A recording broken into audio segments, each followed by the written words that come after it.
I'm Matt, And I'm Rissa. and we're here to coach you in how to have an exceptional life. What are we talking about today? Today we're going to talk about machinery. Oh, I thought coaching was about people. Both.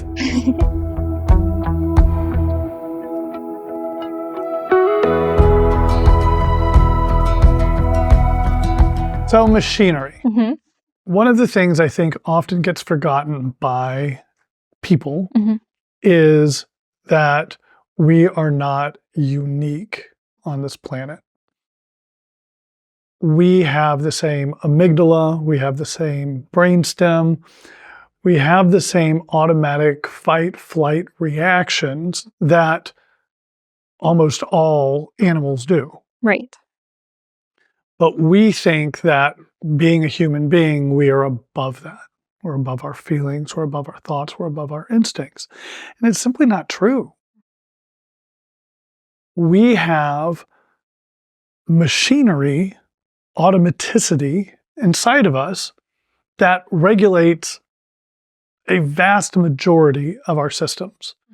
I do not think about it's time to blink my eyes. I don't think about, I don't think I've taken a breath in about, 4.5 minutes. I should, inflate my lungs. All of these things are done for us automatically. Mm-hmm. And while we may have some influence on them, they don't require conscious thought. Thank goodness, right? If I had to consciously remind my heart to beat on a regular basis, I would not make it through the day. Or the night. Or the night. An excellent point. So all of these things are automatic, but we also have automatic thoughts and feelings and interpretations about the world, right? If somebody yells at me, as a general rule, I have an automatic interpretation that that person is angry. Depending on my background and how I was raised and the experience I've had in life, I might think that that person's a jerk. I might think that they're dangerous. I might think that they're exuberant. I might think I'm a failure, or I'm a disappointment, or this has nothing to do with me, or this has everything to do with me. There will be all of these things that happen automatically, mechanistically, that we aren't aware of. But I will then react or behave in accordance with whatever that thought is. If I have somebody yelling at me and we just won a football game, I'm going to yell back and be excited, right? If it's somebody that I see as an authority figure, I will think I need to be subservient or I need to be careful.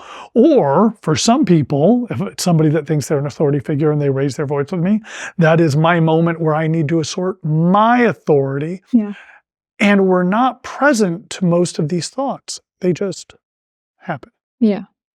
So machinery is, just all this stuff that's trying to keep us alive, help us figure out how to handle the world, but we just kind of go with it and don't think much about it. It's a perfect way of saying it, I have 2 cats at home right now.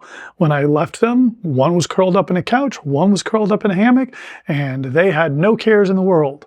When I get back, one will be curled up on the couch, one will be curled up in the hammock, and they will have no cares in the world until they do, and one of them has the thought, I'm hungry, and then they'll go eat, or I'm thirsty, and then they'll go drink.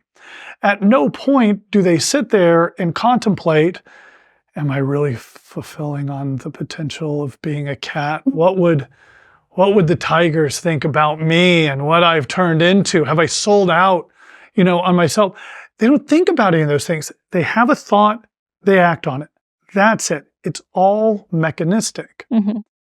Human beings are distinct because we have a prefrontal cortex. Mm-hmm. And so we have a different part of our brain that does look far-reaching, right? What is my potential? What do I want to accomplish in life? Do I want companionship? Do I want love? Do I want independence? What are these things? And oftentimes, those things don't directly line up with what our machinery wants for us. Yeah, because our machinery is trying to keep us safe and alive. And honestly, the best way for it to do that is for us to probably just sit in our house, maybe on the couch and not go anywhere.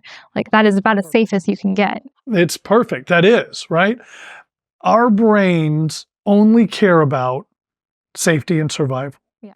And the easiest way as human beings to be safe, what got human beings to the top of the food chain wasn't being faster than our predators or having claws or armor. It's pattern recognition. It's the ability to notice X happened, Y happened immediately after it. Is that a thing that I can depend on? If so, I want to pay attention to those things. And so for human beings, comfort, continuity, predictability, those are the things that we thrive on. I might not like my experience of life when I grew up, but I know I can survive it. For me personally, I was bullied when I, was 13, arguably deservedly so. That's not a point of this conversation, right?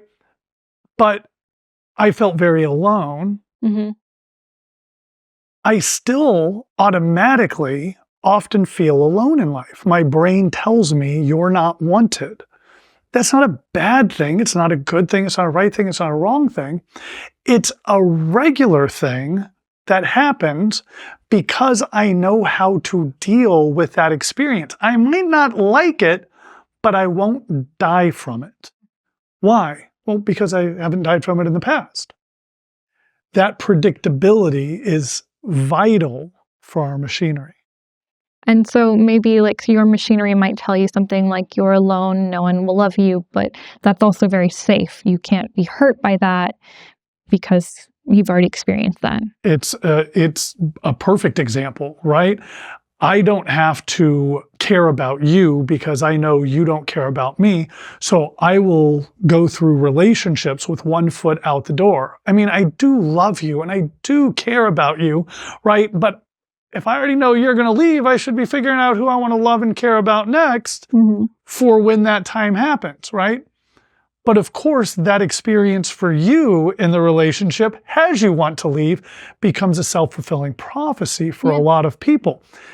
There's nothing wrong with that. It's not bad.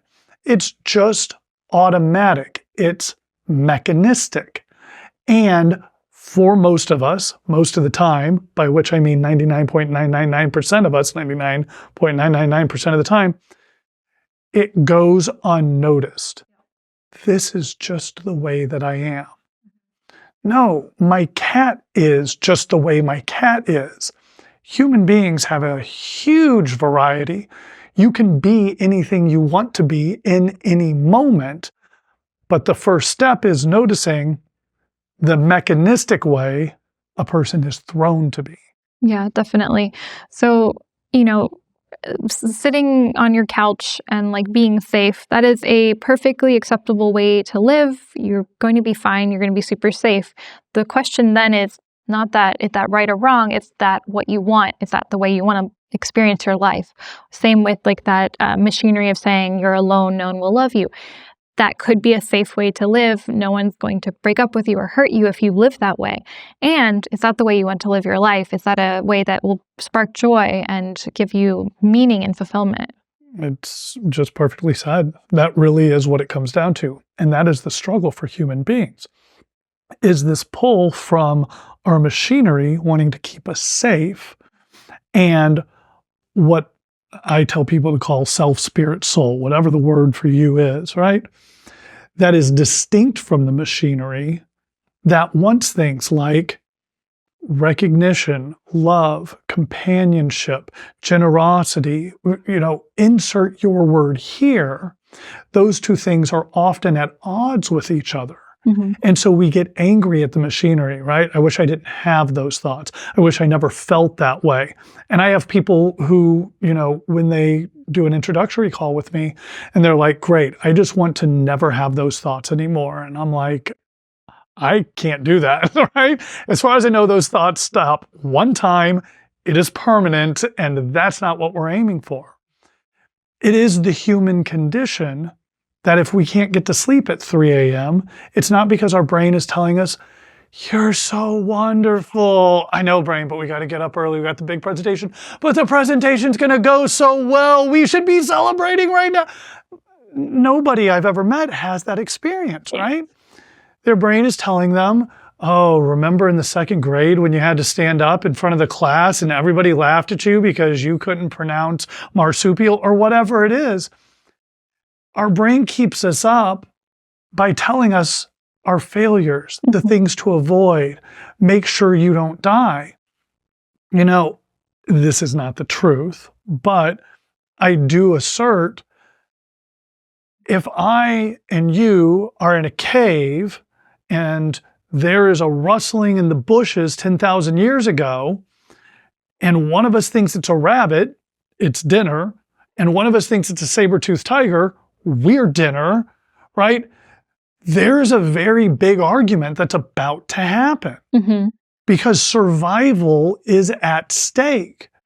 And the safest thing to do is nothing. Just avoid it. I mean, I love Hassenpfeffer, right? But we'll be fine. We can hunt in the morning. And if somebody challenges that, then I'm going to get very angry. You can't do this. You are going to get me killed, etc. And while we don't have saber-toothed tigers around anymore, we still have that same experience. We still have that same feeling of threat, of danger. Even though most people in today's day and age have a life-threatening situation very, very, very rarely. But our brain's still geared for it. The world has evolved faster than our brains have. So if our brains can't find an actual life-threatening situation, it'll make one up, right? If I'm single and I'm at a bar and I see somebody attractive and I think to myself, I could go start a conversation with them, my palms get sweaty, my body floods with adrenaline, time starts to slow down as my brain starts taking very detailed memories of what's going on. Because if I survive this dangerous situation, I want to know exactly what I did so I can survive it again. It's the same way I would react if I saw 3 people in leather jackets and chains walking to me at 2 a.m. Maybe they're harmless, but I'm going to have the exact same reaction. Our brains keep generating life-threatening situations so that it can keep us surviving those situations, even though they might not actually be life-threatening anymore. And it's not necessarily for our best interest.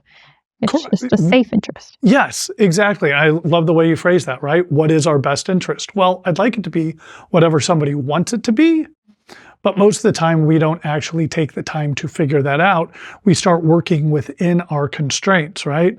My default thought is I am unwanted and I'll always be alone. The beauty for me of personal development wasn't that that went away. It's that I can recognize it every moment that it pops up and realize it's just a thought. It's not bad. It's not good. It's not right. It's not wrong. It's not accurate. It's not even inaccurate. There have been multiple times in my life where I was somewhere where people really didn't want me to be in that space, right? It's just not every single moment. And that's the beauty, is noticing I can have thoughts, but not have to live my life dictated by those thoughts. So an important thing about machinery is maybe recognizing those thoughts so that you can be aware and make different choices. Hugely. I mean, that's it. The machinery doesn't go away. The idea isn't beat the machine, because again, the machine isn't bad. The idea is that you don't have to be dominated by it. It doesn't have to dictate everything for you. One of the analogies I use is your machinery is like a bodyguard, right? And people get angry at their machinery for not having them work out or not having them take the risk or dare to dream or whatever. That's like me being under protection and having a bodyguard and turning to my bodyguard and saying, hey, you know what I'd really like to do? I'd like to just go take a walk in the park for like 2 hours all by myself. And if my bodyguard's a good bodyguard, they should say, no, That's a terrible idea. Don't do it. And I'll be like, no, but I love nature. And this is just time for me to clear my thoughts, Mhm. and maybe I'll talk to strangers too. Maybe I'll interact with people. My bodyguard should do everything in their power to convince me this is a terrible idea. And if I get angry at my bodyguard for not caring about my mental and emotional well-being, that's insane, Mhm. right? The idea is to realize that my bodyguard is protecting me from something that isn't actually a threat. I don't actually need a bodyguard in this situation, right? Mhm. And so I can simply go out and do the things that I want to do and be the person that I want to be, independent of this entity telling me it's a bad idea, don't do it. The analogy about the bodyguard makes me think of this Rick and Morty episode where Summer is in this car, and the car is like a robot and able to do things and interact with the world, and it's told to keep Summer safe. And these increasingly more ridiculous situations happen where it's trying to keep her safe, and she's complaining about it. And the car's like, I was told to keep Summer safe, not to make her totally like chilled and psyched about the scenario and stuff. Like the point was like the machinery is trying to keep us alive, Yes. bodyguard, not necessarily going to keep us happy and Yep. loving the situation. It's perfect. One of the jokes that I tell is, guy is woken up at 6 a.m. by the sound of, pot being banged against each other outside. And he goes to the door and goes outside, and there's the 6-year-old neighbor kid just walking around, just slamming pans together as loud as he can. He's like, kid, what are you doing? The kid looks over and he goes, oh, I'm keeping us safe from the elephants. Mm-hmm. They won't come anywhere near the noise. The guy looks around, he goes, kid, there's not an elephant within 1,000 miles of here. And he's like, I know, pretty good, right? That's our brain. Mm-hmm. It just does what it does because it thinks it's effective. And it's not necessarily wrong. It's just also not necessarily in line with the person that we choose to be. One of my favorite quotes that you say in coaching is, your brain is a dangerous neighborhood. Don't go there alone. Yeah. I really like that. Yeah. Trying to negotiate with the machine by using your machine is a terrible idea, right? You want to have somebody else there who can help you see what actually matters to you, who can remind you of the promises that you've made, the things that you've actually committed to, and help you actually test out what's real and what's just the automatic interpretation about reality. Mm. So having a coach or a therapist could be a really great way to handle that. Absolutely. Absolutely. And one of the things that I emphasize in coaching is I don't want to be your coach forever. Mm-hmm. Like, I want you for 6 months. I'll take 3 if I can get it, but I don't want more than that, right? Because I'm not going to be there in your actual life when things are really going on. So part of the beauty of coaching is being able to have the comfort, self-assuredness, whatever, to be able to share with the people in your life. Mm-hmm. What is it that really matters to you? And then those people get to become your de facto coaches, sounding boards, because they'll remind you, oh yeah, you were so committed to working out. That was so great, really inspired me. And then I have the thought, oh, I haven't worked out in a month. Maybe I should get back on that because that was important to me or whatever. Mm-hmm. Is there any homework that they can work on to work on their machinery, acknowledging it, noticing it? Yeah, I think that's the perfect homework. So if you want to take this on, what I recommend is as you go throughout your day and you notice yourself not having the greatest experience of life, ask yourself, what's the thought? What's the feeling that I'm having? Is it that I'm not good enough? Is it that the world is a dangerous place? Is it that, nice people can't make it? Whatever it is, notice the recurring thought that comes up and then actually interrogate, is this the truth or is this an opinion? Keep doing that repeatedly so that you can see what are the things that your machinery tells you. What are the things that you have now ingrained in yourself to keep yourself safe? And then once you've noticed it, shift it. See if you can act in a way that is not in accordance with those thoughts. Great. If they want to keep in touch and learn more about this and other topics? Come find us at www.anexceptionallife.com/newsletter. There you'll be able to sign up and get first information on all the things we're doing, including new videos, our Coach to Coach series, and of course, the 24 hours of coaching where we open up 24 free slots. First come, first serve. As always, your time and your attention are some of the most valuable things you can give, and you've chosen to spend this time with us. We really appreciate it. Thank you.